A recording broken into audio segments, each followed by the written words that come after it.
প্রভু যীশু খ্রিস্টের নামে সবাইকে জয় যীশু। এই সময় আমরা সুস্থ সবল থাকতে গেলে কেমন ভাবে জীবন যাপন করতে হবে বলে ঈশ্বরের বাক্য দ্বারা ধ্যান করব। হিতোপদেশ 17 অধ্যায় 22 পদে যদি আমরা দেখি, সানন্দ হৃদয় স্বাস্থ্যজনক, ভগ্ন আত্মা অস্থি শুক্ল করে বলে লিখিত আছে।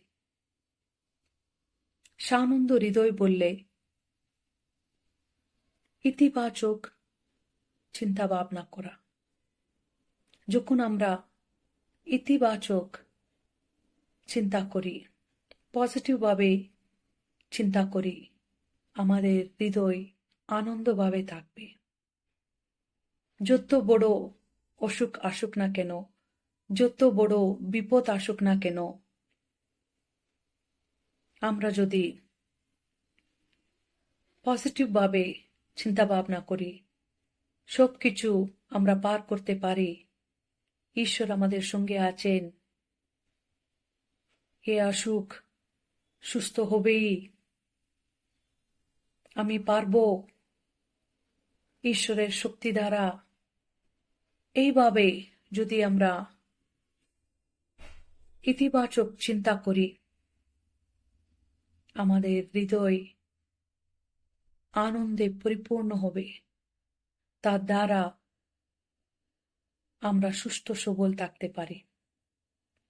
যদি আমরা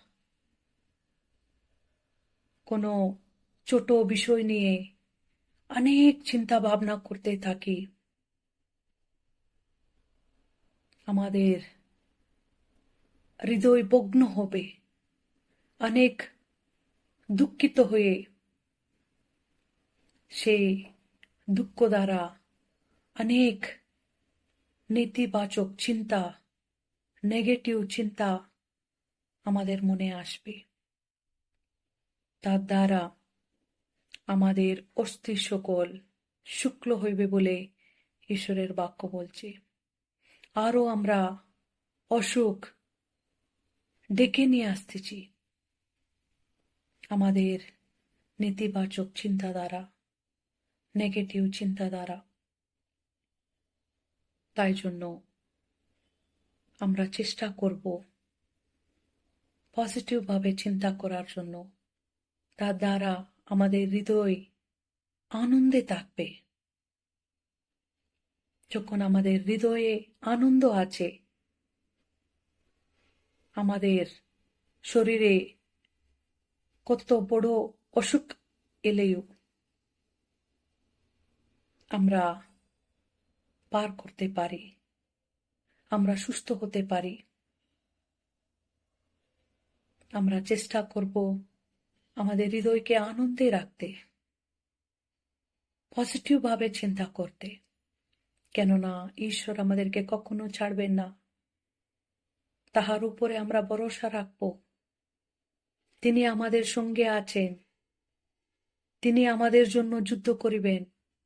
তিনি আমাদের পাশে দাঁড়াবেন।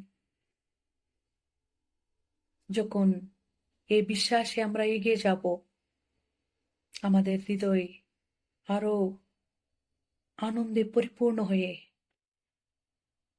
আমরা সুস্থ সবল থাকতে সাহায্য করিবে। এইভাবে থাকতে ঈশ্বর আমাদেরকে সাহায্য করুক। ঈশ্বরের বাক্য আমাদের আধ্যাত্মিক জীবনের জন্য লাভদায়ক করুক। আমেন।